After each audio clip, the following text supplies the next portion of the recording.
장회익 교수님께서 과학과 인문학의 한 융합 모형, 이런 주제로 강연을 해주시겠습니다. 장회익 교수님은 서울대학교 물리학과를 졸업하신 후 미국 루이지애나 주립대에서 물리학 박사를 하셨고요. 텍사스대 연구원, 루이지애나 방문 교수를 거쳐 70년도부터 33년간 서울대 물리학과 교수로 후학을 양성하셨습니다. 2003년도 정년 퇴임을 하신 후 녹색대 총장을 지내셨고 현재는 서울대 명예교수로 계십니다. 한국을 대표하는 원로 물리학자, 그리고 온생명 사상가로서 저희한테 잘 알려지신 분입니다. 교수님을 큰 박수로 모시도록 하겠습니다.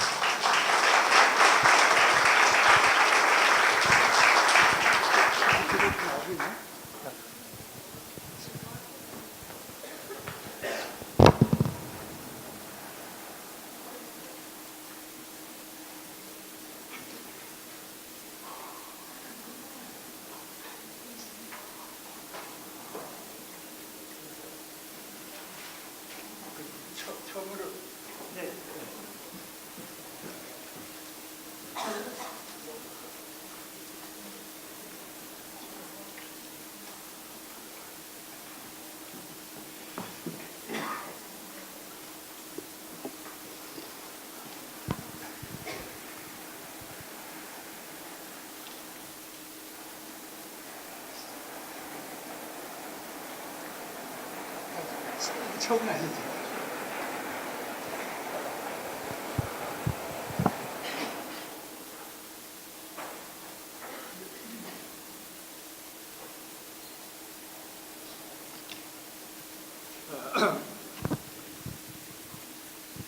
여러분 반갑습니다. 오늘 이렇게 성대한 자리인 줄 모르고 어제 이 발표 자리가 준비가 좀 부실한 게 아닌가 이런 걱정이 되네요. 근데 우연히 한번 제가 할 얘기를 쫙 한번 봤습니다. 지금 오늘 제가 얘기할 제목은 이 과학과 인문학의 한 융합 모형이라고 하는데요. 결국 우리가 학문을 하는 목적은 이 삶을 위한 거죠. 그래서 저는 이 온전한 삶, 이왕 우리가 산다면은 제대로 된 삶을 살아야 되기 때문에 이것을 제가 온전한 삶이라고 말을 한다면은, 이 온전한 삶이라는 것은 어떤 삶이냐? 저는 온전한 삶을 추구하는 삶과 동시에 그 온전한 삶, 근데 그것은 잠정적이죠. 우리가 온전한 삶을 완전한 답을 알지는 못해요. 그러나 최선의 온전한 삶에 부합되는 삶, 이것이 아닌가 이렇게 생각합니다. 그래서 우리가 의미 있는 삶을 위해서는 이 온전한 삶이 무엇인가를 항상 알아보고 거기에 맞춰야 된다 하는 의미에서 이 온전한 삶이라는 것이 대단히 중요한 의미를 가진다, 이런 말씀을 드리겠습니다. 그래서 제가 오늘 이제 한 모형을, 온전한 삶의 한 모형을 생각하는데요. 이게 메비우스의 띠죠. 이 메비우스 띠와 같은 모형이라고 일단 종합적으로 한마디로 말씀을 드리고, 그것이 어떤 의미에서 메비우스 띠와 같으냐 하면은 조금 이렇게 구체화 시키면은, 제일 먼저 자연의 기본 원리를 우리가 안다고, 출발은 어디서 해도 좋습니다.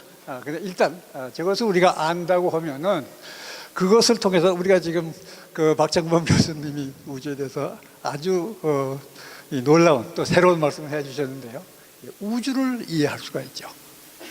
그 다음에 우주 내에서 우리한테 대단히 중요한 부분이 바로 생명이죠. 그래서 우주의 이해와 생명의 이해, 그리고 물론 인간이 우리한테 또 특별히 중요한 점인데요. 여기서 인간은 제가 두 가지 색깔로 바꿨습니다. 하나는 객체, 우리 몸, 인간은 생명의 한 부분이고 당연히 물질로 구성이 되어 있고 그러니까 이것은 그 객체로 물질 대상으로 보는 인간이 있습니다. 근데 놀라운 점은 같은 인간인데 주체를 가지고 있죠. 그래서 인간은 요 둘을 겸하고 있습니다. 그러면 일단 주체를 가진 인간은 주체를 통해서 내 삶을 통해서 삶을 보게 돼요. 그래서 삶의 양상을 이해하게 되고 그 중에서 사물을 인식하는 작업을 하게 되죠. 이 인식 작업에서 자연에 대한 사고를 한 결과가 이러한 기본 원리를 준다. 그러면 여기서 위에서부터 여기까지는 물질 세계입니다. 또는 자연과학의 세계죠. 물질을 대상으로 여기까지 오고 인간에게도 물질이 있지만 주체로 넘어와요. 그래서 이 주체라고 하는 것은 마치도 물질과 이 주체는 하나의 면인데 바깥면이 물질이라면 내면이 주체다. 동시에 있으면서 전혀 표면적으로 보기는 전혀 다르지만 사실은 같은 거다. 이렇게 될 때에 여기서부터는 내면이 겉으로 나오는 거죠. 그래서 메비우스의 띠가 이렇게 가다가 이 내면이 밖으로 나와요. 이 밖으로 나와서 알미 형성이 돼서 다시 외면으로 연결이 되죠. 그래서 메비우스의 띠와 같은 모형을 하고 있고 이 안에 우리가 알아야 될 모든 중요한 알미 연결될 수 있다.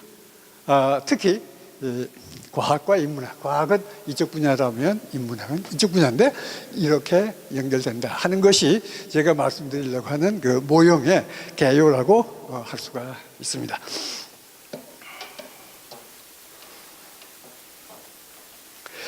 그러면 이제 그 간략하게나마 시간 때문에 자세히 말씀 못 드리겠고요. 간략하게나마 이 기본 원리를 통해서 어떻게 자연을 이해하느냐 하는 것에 대한 말씀을 드리겠는데요. 물론 여기서는 자연과학의 전체를 포함하지만은 가장 간략하게 그 중에서 가장 핵심적인 개념 두 가지를 가지고 제가 이것을 설명을 하려고 합니다. 그것이 우리가 어떤 그 거시적인 대상, 아까 그 현상 또는 물체라고 하는 것이 되겠는데 임의의 거시적인 현상을 우리는 이해를 하려고 하는 건데 이것을 이해하기 위해서 요구되는 가장 핵심적인 개념 둘을 얘기하라 그러면 이것이 가지고 있는 에너지가 있습니다. 에너지는 우리한테 이미 상당히 익숙해 있는 거죠. 또 한 가지 중요한 것은 이것이 가지고 있는 정교성이라는 개념이 중요하다고 봐요. 이게 얼마나 정교하냐, 정교하지 못하냐 하는 것은 우리가 거의 직감적으로 알 수가 있는데 과학에서는 그것을 의미 있게 규정을 할 수가 있습니다. 사실은 과학에서 정교성이란 말은 실제로는 쓰고 있지는 않아요. 제가 그렇게 지금 말을 이제 바꿔서 얘기를 하고 있는데요. 과학에서는 엔트로피라는 개념을 씁니다. 이것은 정교하지 못한 정도를 얘기를 해요. 그래서 그것을 S라고 하면 그것에 마이너스 붙인 것. 그럼 그것이 정교한 정도가 아니냐. 우리한테는 정교한 것이 말하자면 긍정적인 의미인데 부정적인 의미를 기본 개념으로 삼는 것보다는 긍정적인 것이 낫다고 해서 저는 이제 정교성이라고 얘기를 하겠는데요. 조금 추상적이기 때문에 조금 더 구체화해서 말씀을 예를 들면은 이게 물 1kg이라고 가정을 하겠어요. H2O 분자 3 곱하기 10의 25승계 정도가 들어 있습니다. 이것이 두 가지 우리가 물론 사실은 세 가지 또는 그 이상이 되지만은 우리가 대표적으로 우리가 경험하는 것은 두 가지. 이것이 액체로 있을 때가 있고 고체로 있을 때가 있죠. 하나는 물이라고 얘기하고 하나는 얼음이라고 얘기해요. 이때에 이것이 가지고 있는 에너지가 똑같은 대상인데 물일 경우와 얼음일 경우 어느 쪽이 많으냐 하는 걸 우리가 먼저 생각해 보면 그 에너지 개념에 대해서 조금 이해를 쉽게 할 수 있어요. 어느 분이 말씀해 주시겠어요? 물로 있을 때가 에너지가 더 많으냐, 얼음으로 됐을 때가 에너지가 더 많으냐? 물일 때 물일 때가 맞습니다. 쉽게 보면 이래요. 이것이 얼음으로 되어 있죠. 이것을 물로 되게 만들려면 열을 가해야 되죠. 그 열이 바로 에너지예요. 그 에너지가 더 들어가야 물이 되니까, 물로 됐을 때는 그만큼 에너지를 더 받아가지고 있기 때문에 물이 에너지가 더 많다. 납득이 되시죠? 그럼 어느 쪽이 더 정교하냐? 어느 분이 말씀. 얼음으로 되어 있을 때가 더 정교하냐? 물로 되어 있을 때가 더 정교하냐? 예? 얼음이요. 맞습니다. 뭐 우리 직관을 보더라도 얼음이 되려면 물 분자가 제자리에 딱딱딱딱 자리를 지켜야 되고, 물일 경우에는 흐들흐들 움직여도 여전히 물이죠. 그러니까 덜 정교하다. 얼마만큼 더 정교하고 덜 정교하냐? 이것도 과학에서는 이 수치로 나타낼 수가 있습니다. 그거 조금 이따가 말씀드리겠고요. 요것이 이제 기본 개념이에요. 이것을 알면은 이것을 통해서 자연의 변화의 기본 원리를 얘기를 할 수가 있습니다. 이 변화의 기본 원리, 뭐 오전에 그 물리학의 얘기도 했는데요. 이 동력학, 양력학이라든가 아마 이런 거는 오히려 테크니컬한 걸로 보고, 그것은 안다고 칠 때에 실제로 현상이 어느 쪽으로 변하느냐, 이거 연력학의 원리인데요. 변화의 기본 원리를 한마디로 얘기하자면, 이 고립계에서 지금 이 그림에 이거 빨간 테두리를 했습니다. 이것은 고립계, 이 밖에서부터 에너지나 물질에 출입 없는 이 전체에서 이 변화의 원리를 한마디로 얘기하면 사실 둘이죠. 에너지는 변하지 않는다. 에너지가 여기에 있던 에너지가 이리 옮겨갈 수도 있고 이것이 이리 갈 수도 있지만, 이 전체 이 안에 있는 에너지는 고립되어있는 경우에 불변이다. 이거죠. 정교성은 줄어들 수는 있지만 늘 수는 없다. 그러니까 이것이 현재 어느 정도 이 전체를 얘기하는 거예요. 어느 정도 정교성을 가지고 있을 때 시간이 지나면 또 어떤 주변의 요동이 나타나면 이것은 깨질 수는 있지만 더 생겨날 수는 없다. 이것이 변화의 기본 원리입니다. 이게 연력학 제1법칙, 2법칙으로 얘기를 하고 있는데요.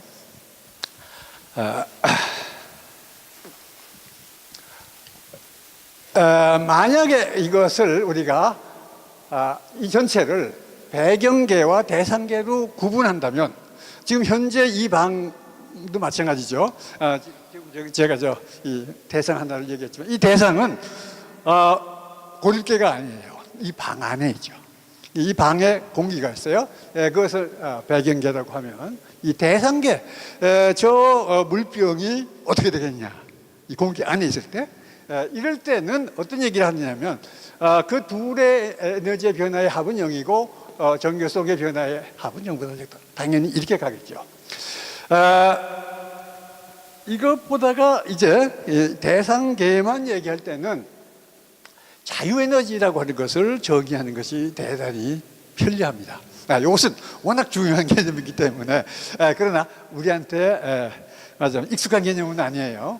그래서 여기 정의를 그냥 보세요. 에너지와 그 다음에 정교성에다가 온도를 곱한 것을 자유에너지라고 한다. 이건 정의. 이렇게 정의하면 이제 대단히 유용한 성질이 나오는데요. 여기서 온도라는 것에 대해서 잠깐 좀 얘기를 해야 돼요. 온도는 배경에, 예를 들면 우리 방이면 방의 공기죠. 공기의 절대 온도를 얘기하는데, 이것은 뭘 의미하느냐? 온도분의 1이라고 하는 것이, 맞아요. 공기의 온도라고 하는 것은 뭘 의미하냐면, 그 공기에다가 델타 E라는 에너지를 증가시킬 때에 정교성이 얼마나 낮아지느냐 하는 정도를 얘기하고 있어요. 이것이 온도의 정의입니다. 그래서 이것은 배경계에 관한 거죠. 이것을 여기다 곱하고 요것과 요것은 대상에 관한 거. 그래서 배경계의 성질과 대상의 성질을 연결해서 자유에너지라는 것을 정의하면, 그러면은 이제 대단히 편리한,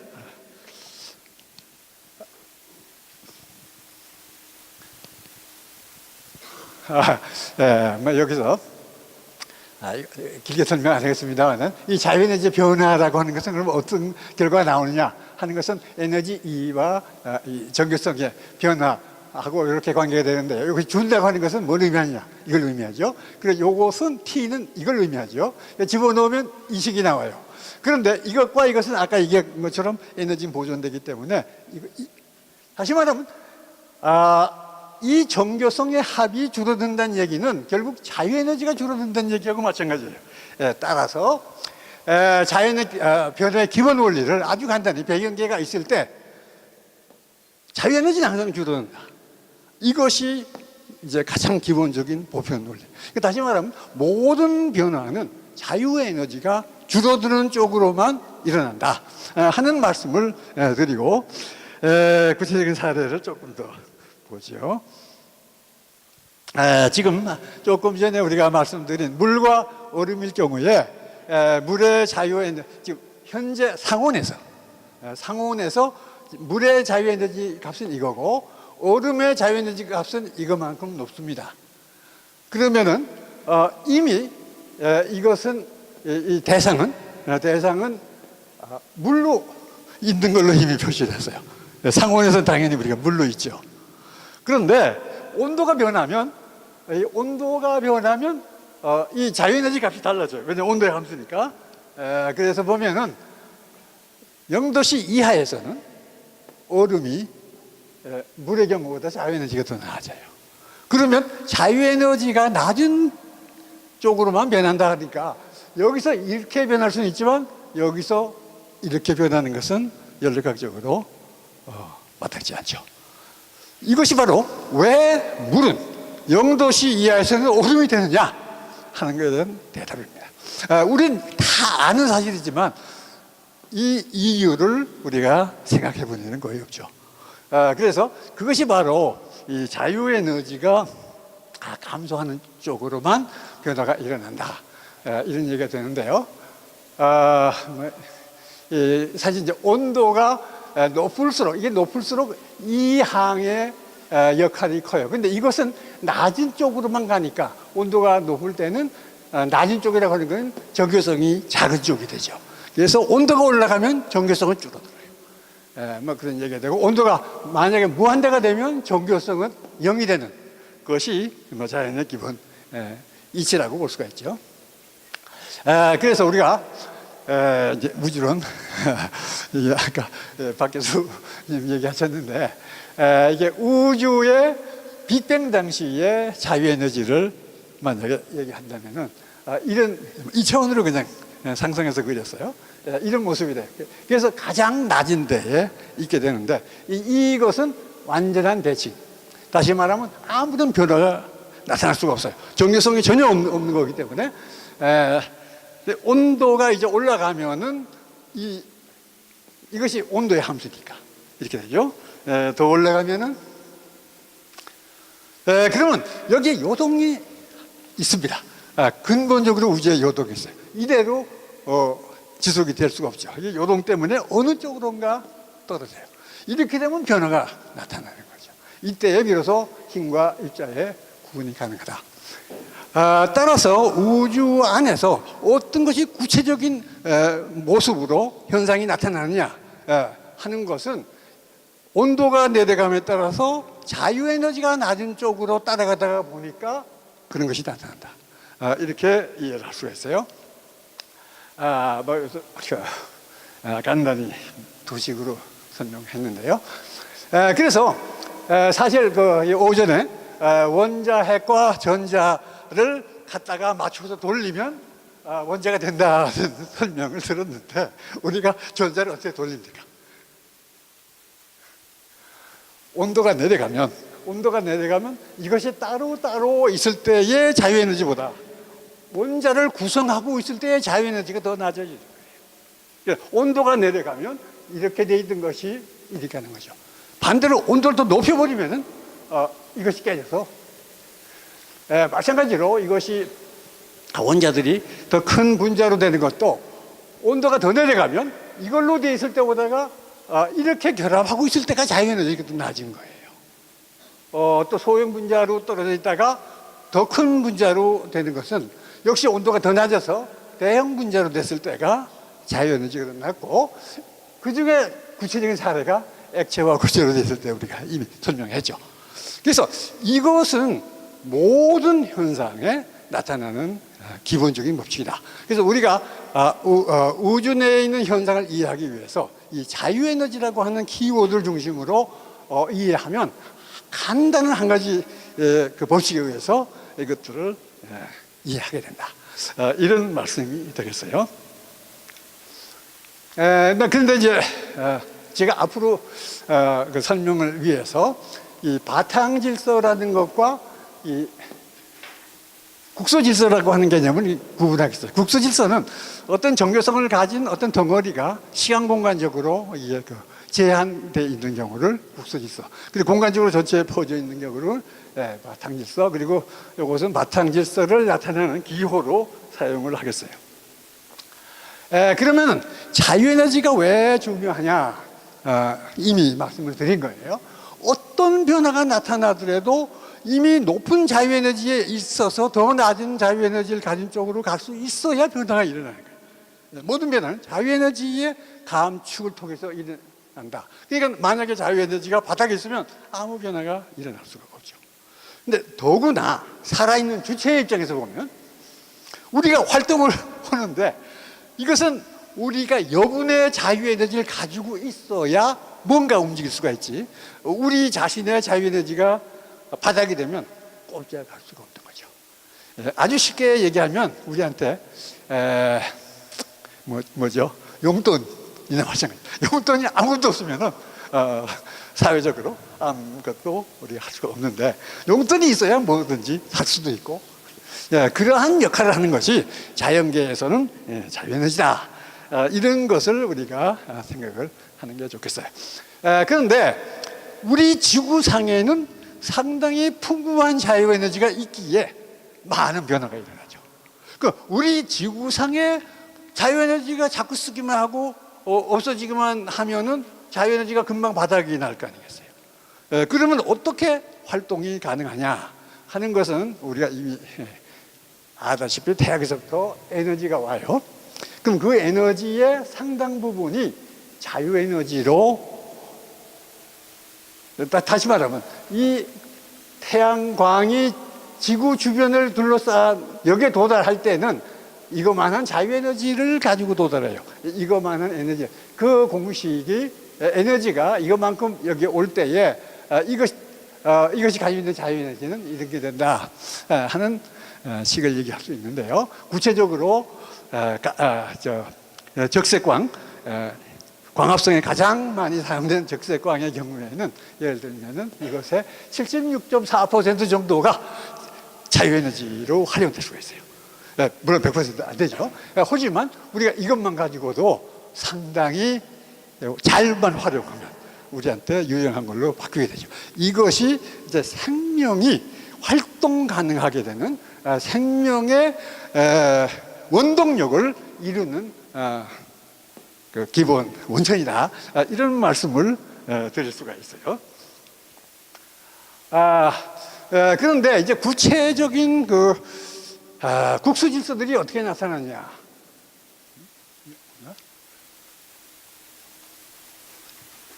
이렇게 배터리가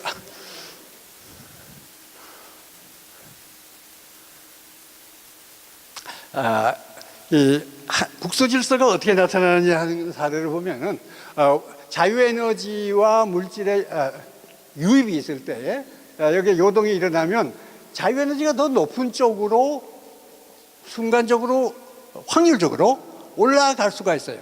근데 연력학적인 적으로는 이것이 이거보다가 높기 때문에 여기에 있을 수가 없죠. 하지만 잠시 동안은 있을 수가 있어요.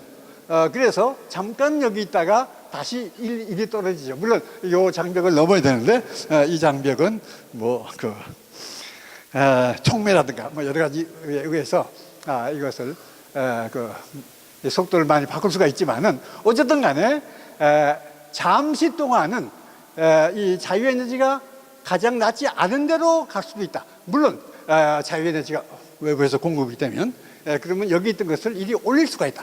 이것이 이제 우주 내에 여러 가지 형상의 다양성을 가지는, 정교성을 가지는 것이 존재하게 되는 원인이다, 이렇게 말할 수가 있어요. 이런 것들을 저는 1차 질서라고 봐요. 1차 질서라고 하는 것은 예를 들어서 지구상의 바위라든가 돌이라든가 폭포라든가 이런 모든 여기서 하나 눈여겨봐야 될 것은 우리가 소위 살아있다고 하는 것은 여기에 하나도 없죠. 그래서 상당한 다양성을 가지고 있어요.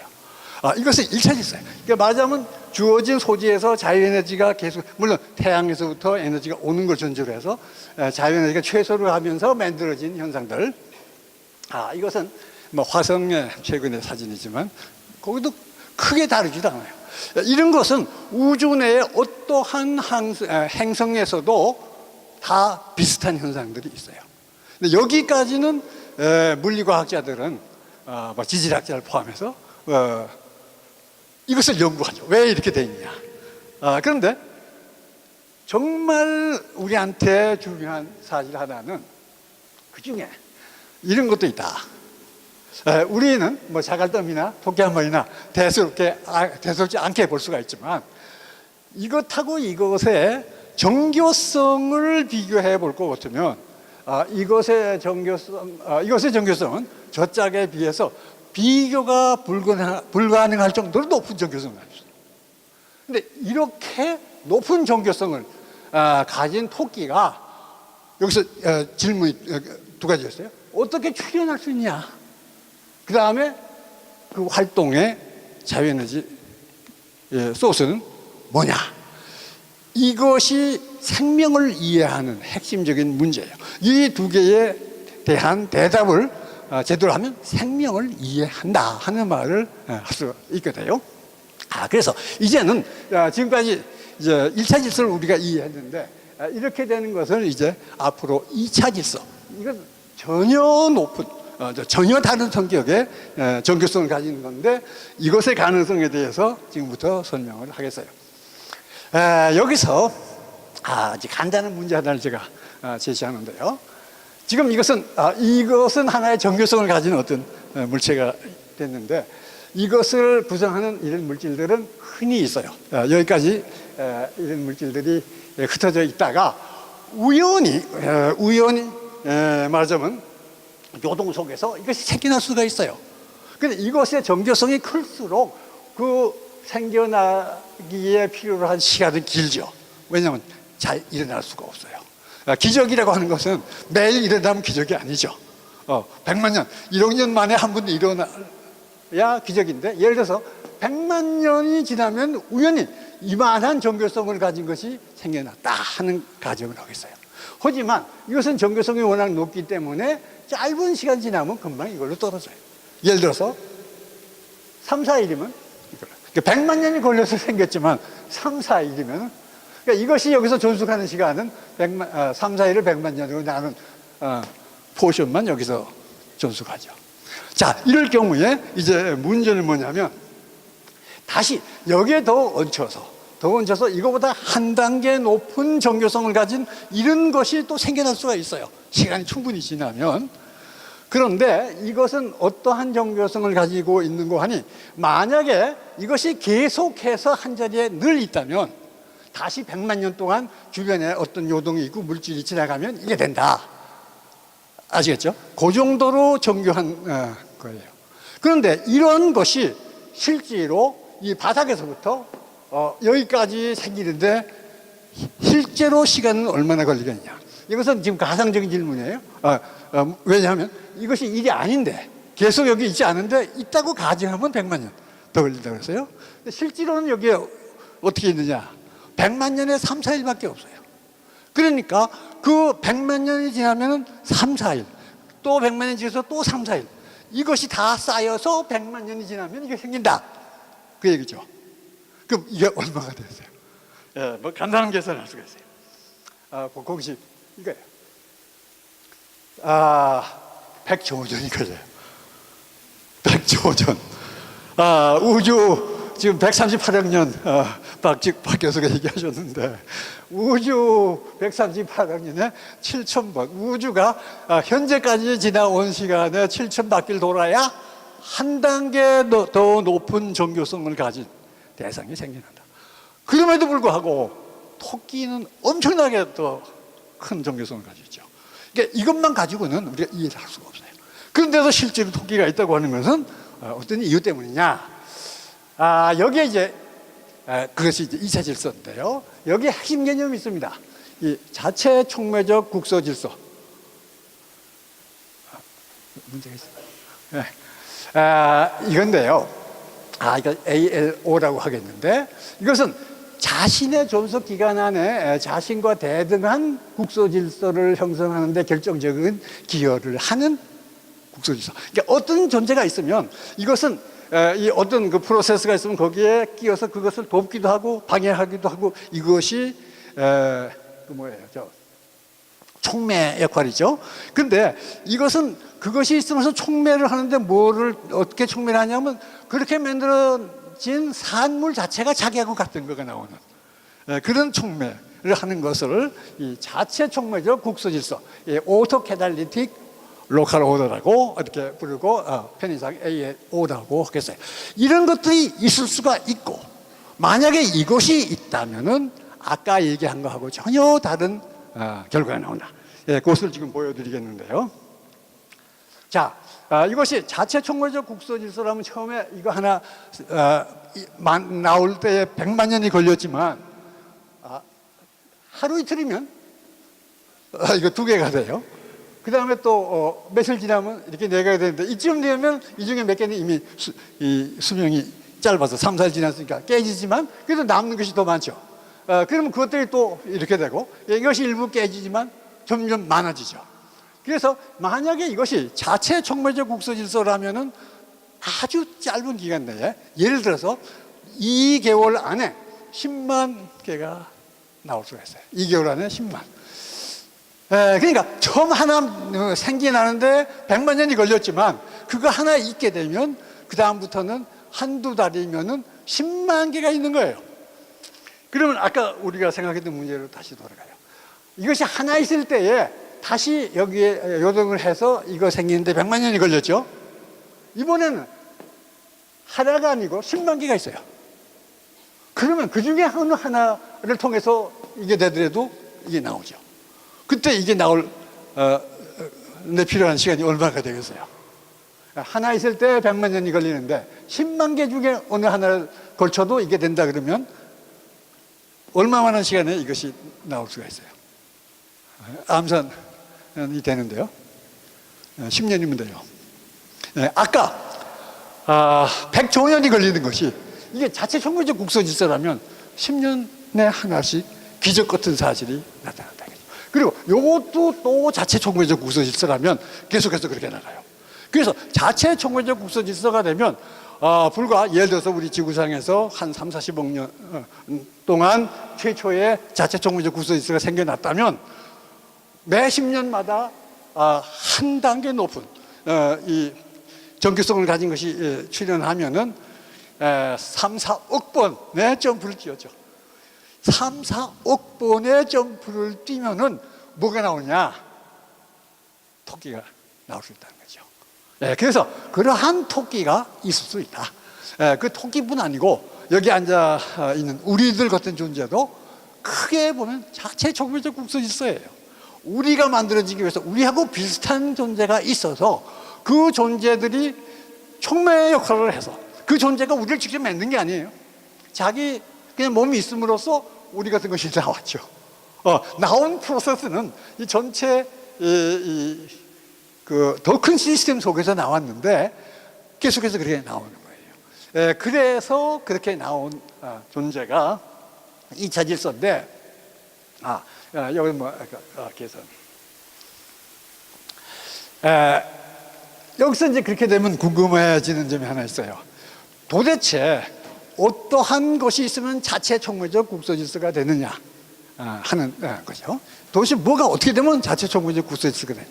그 하나의 그 가장 간단한 모형 사례를 제가 제시를 하겠어요.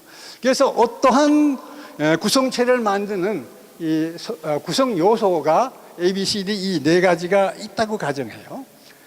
그리고 여기 물론 이런 것을 충분히 담고 있는 바탕 질서가 있어요. 그리고 이것들의 흐름을 가능하게 해주는 오메가라고 하는 바탕 질서가 있어요. 그런데 여기서 한 가지 조건을 붙여요. 뭐냐 하면 A와 B는 서로 만나면 당분간 붙어 있고 떨어지기 싫어해요. 물론 영원히 붙어 있는 게 아니에요. 그저 어떤 상황이 되면 떨어지지만 그래도 붙어 있을 확률이 아주 크고, C와 D도 마찬가지. 서로 만나면 붙어 있고 싶어 하는 이런 특별한 성질을 가졌다. 이게 구체적인 사례로는 RNA의 4가지 염기 중에 사실은 이 2가지 염기가 바로 이런 성질을 가지고 있어요. 자, 만약에 이렇게 되면 어떤 현상이 발생하느냐. 우연히 아까 말했죠. 100만 년의 요동을 거쳐서 이러한 정교한 체계가 하나 형성이 됐다. 이건 일정한 순서를 가지고 있어요. 그리고 요 밑에 것은 그 순서하고 다 짝이 맞는 서로 친화력을 가진 것들이 있는, 그리고 이것은 옆에서 이것들을 움직여주게 하는 보조 역할을 하는, 이것이 되면은 이것은 대단히 정교하기 때문에 예를 들어서 이 간격을 좁혀다 늘렸다 한다든가 등등의 기능을 하는 상당히 수준이 높은 100만 년에 하나 생긴 국소 질서라고 보겠어요. 근데 이것이 자체 총무적 국소 질서가 된다는 거죠. 왜 그러냐? 보세요. 이게 벌리면, 그리고 옆에서 이런 물질들이 지나갈 수가 있죠. 이렇게 지나가죠. 다음 순간에 보세요. 이렇게 되죠. 조금만 더 지나면, 그 다음에 이것을 벌려요. 순식간에 같은 개수이 됐어요. 그러니까 이러한 것이 생기면 이게 자체 총무적 국소 질서고, 이러한 것들이 이제 점점 더 정교한 걸로 올라가면 아까 얘기한 그러한 아주 수준이 높은 대상이 생길 수 있다. 이런 얘기가 돼요. 그래서 이것을 정리하면은 최초의 자체 종교적 국소질서의 1이라고 하는 타입가 생기고, 여기 괄호한 것은 그것이 10만, 예를 들어서 개체 9이 돼요. 그 다음에 그보다 한 단계 높은 또 자체 종교적 국소질서가 생겨날 수가 있다 하는 걸 지금 보였죠. 등등 이것을 계속 일어나요. 그래서 이것이 쭉 해서 시간의 흐름에 따라서 여기까지 오는데, 그런데 이제 제가 이거 파란 선을 여기다 그은 것은 이것은 이미 존재하지 않아요. 과거에는 존재를 했고 존재했어야만 이것이 나오지만 현재는 이것은 존재하지 않는다. 왜냐하면 이것이 존재하기 위해서는 바탕 질서가 오메가 1이라고 하는 타입에서 이것이 있는데, 이만큼 지나오면서 바탕 질서 자체가 달라져요. 달라지면 이미 이것들은 이 바탕 질서 안에서는 존속이 가능하지 않기 때문에 없어지고, 이것들은 이제 새로운 이 바탕 질서에서 존속할 수가 있는데, 이것들은 물론 처음부터 여기에 갔더라면 존속이 안 되죠. 가장 대표적인 예가 여기에는 유리된 산소, 그러니까 O2, 우리가 항상 호흡하는 그 산소가 거의 없어요. 전체 기체에 뭐 0.00 몇 %밖에 없어요. 우리 지구 이외에 거의 대부분 행성이 그렇죠. 왜냐? 산소라고 하는 건 성격상 다른 물질을 만나면 굉장히 강한 산화작용을 가지고 있어요. 철을 만나면 뭐가 돼요? 금방 녹이 되죠. 해서 산소는 떠다닐 여유가 없어요. 금방 화합하니까. 근데 이때는 왜 있냐? 계속해서 뿜어내죠.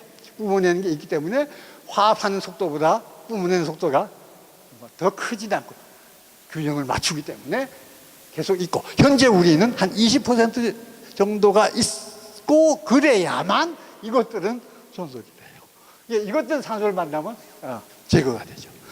이러한 구체적인 사례가 하나 있어요. 그래서 사실 이것이 2차 질서의 체계인데, 이 2차 질서의 체계라고 하는 것은 이 전체가 적어도 이 녹색 박스 안에 들어간 이 전체가 함께 해야 존재하지 따로따로 존재할 수 없다.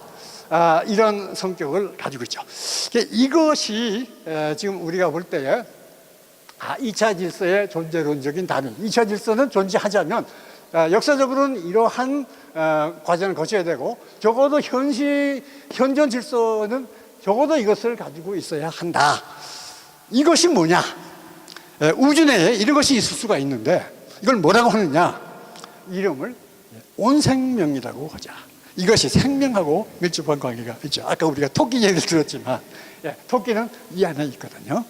그래서 이것을 온 생명이라 하죠. 이 전체가 한 덩어리니까 이 전체에 대해서를 지칭하는 명칭이 필요하다 거죠. 그래서 제가 온 생명이라고 하는 개념을 제안을 했고, 이것을 가르친다 하고 말씀을 드리고 있어요. 그러면 이것이 기존 우리가 알고 있던 생명 개념과 어떻게 다르냐? 그거 하기 전에 그 온 생명에서 각각의 개체가 자유에너지를 가지기 위해서는 아까 얘기하기를 빛 자체는 자유에너지를 가지고 있어요. 가지고 오는데 이것이 각각의 개체가 활용할 수 있는 자유에너지가 아니다 이거죠. 우리 햇빛 직접 받고 있지만 우리가 입 벌리고 있다고 해서 영양물질이 우리 몸에 생기는 게 아니잖아요. 그러니까 실제로 이 자유에너지를 활용할 수 있는 것은 녹색 식물, 녹색 생물이 물론 이제 물질적으로는 이것을 결합해서 이런 그 유기물을 형성합니다. 이 유기물의 자유에너지로 이것을 바꿔줘요. 그러면 이것이 이리 가면서 다시 산소를 만나서 이 각각의 개체가 활용하는 자유에너지로 소용이 되고 소비가 되죠. 그러면서 다시 이걸로 오고 이 과정이 계속 지속이 돼야 이 2차 질서가 유지될 수가 있죠.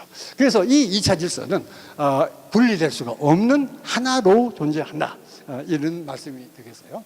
그래서 이 온생명적인 성격이 이건 이미 아까 얘기했어요. 이 산소 들었고.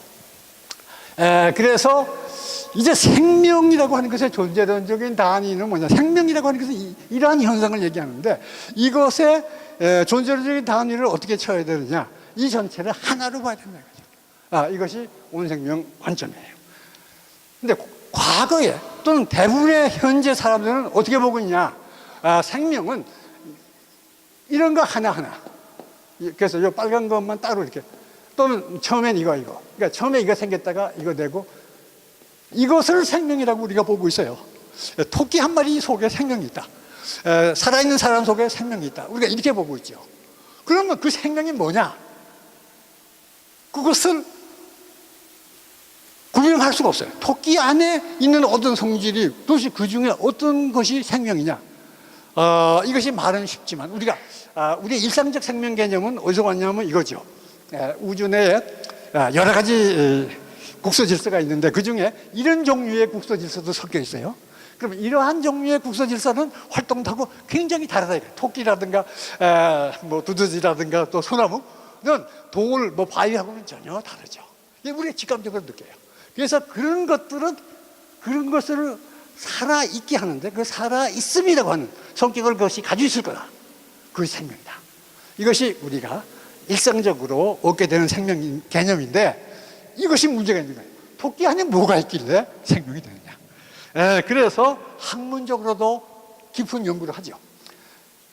여기 브리타니카의 생명이라고 하는 섹션을 보면 6가지 정의가 나와요. 그런데 결론은 뭐냐 하면 그 중에 하나도 만족스럽지 않다. 그 이유가 뭐냐 하면 이 전체가 생명인데 그 부분적인 나 생명 하나하나를 가지고 생명이라고 보고 이게 왜 생명이 되느냐, 이게 왜 생명이 되느냐 하고 보니까 각각 다른 답을 낼 수밖에 없죠. 다시 말하면 정답은 이거죠. 온 생명을 보고 이것이 생명인데 당연히 그 안에 이것은 다 일정한 기능을 가지고 있다. 다시 말하면 하나하나의 나 생명들은 이 온 생명을 구성하고 있고 온 생명 안에서 어떠한 기능을 한다. 그거 보면 생명이 이해가 되는 거죠. 이렇게 해서 저는 이제 그 우주의 기본 법칙을 자연의 기본 법칙을 통해서 물질과 생명을 이해하는 데까지 갔다 이렇게 말씀을 드리겠어요. 시간이 몇 시까지 해야죠? 아이고 시간이 그럼 빨리 가야겠네요. 그렇게 되면 하나하나는 우리가 나 생명이라고 보고 온 생명이 돼야 생명이 되니까 그 나머지를 우리가 오생명이라고 보는 것이 좋겠다. 그런데 이 나 생명은 기본적으로 성격이 그 홀로 존재할 수가 없어요.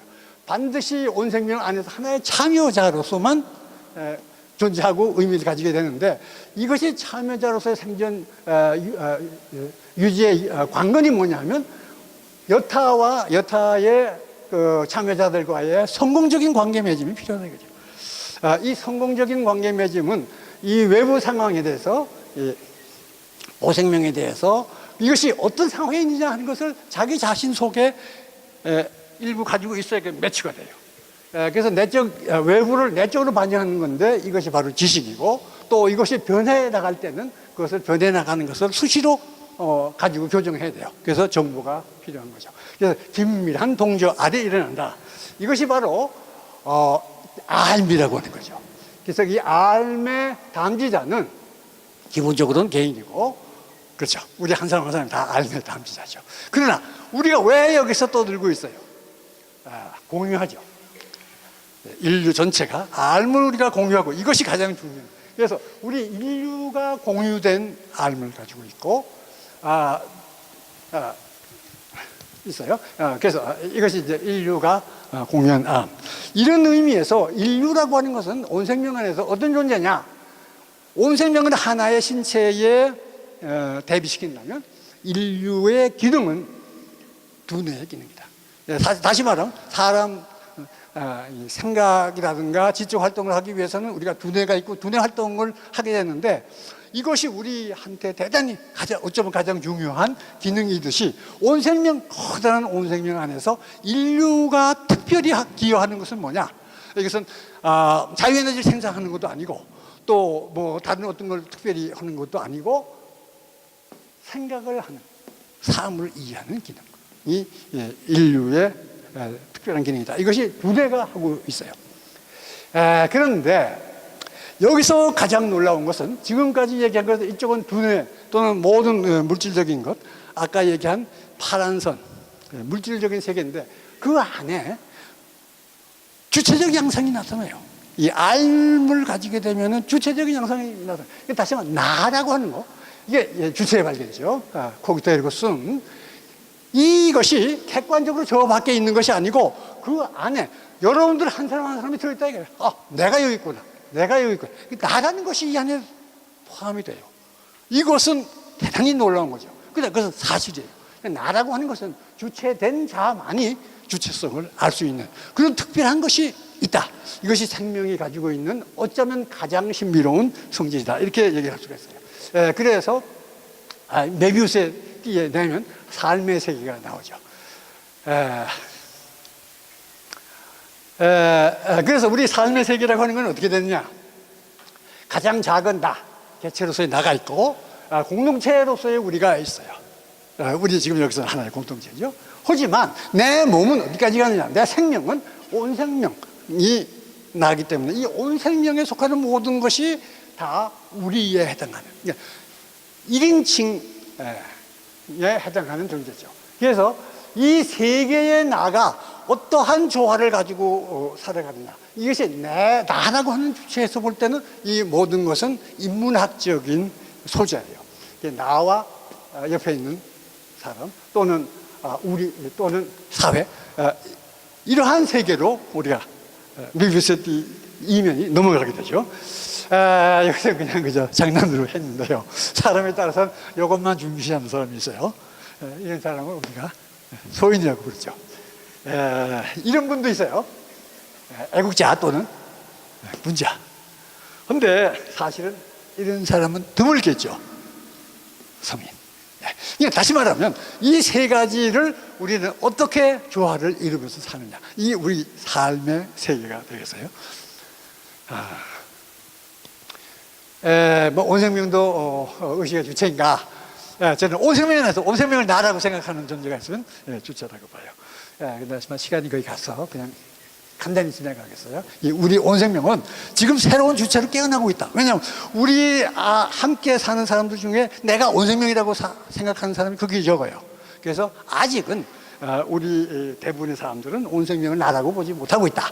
다시 말하면 온생명은 깨어나고 있는 중이다. 하지만 이것이 만약에 깨어난다면 온생명의 주체가 형성된다고 하는 것은 우주사적인 사건이다. 왜냐하면 우리 생명이 우리 온 생명이 40억 년을 지내왔지만 아직도 이것이 나다 하고 나를 파악하고 온 생명 전체 단위로 삶을 생각한 건 지금 출발이에요. 그래서 이 사건은 놀라운 사건이다. 그러나 역설적으로 그러한 존재가 인간이 바로 온 생명의 주체를 형성하는 존재인데 이 인간이 자기 위치를 잘못 파악해서 암세포 노릇을 하고 온 생명의 신체를 죽여가고 있다 하는 것은 역설이다 하는 말씀이죠. 자, 그래서 이 삶과 삶을 정리하면은 삶이라고 하는 것은 생명의 주체적 양상, 주체가 나타날 때 삶이 있는 거죠. 그리고 삶이라고 하는 것은 그 삶의 인식적 활동인데요. 이것의 1차적 목표는 성공적인 관계 맺기였어요.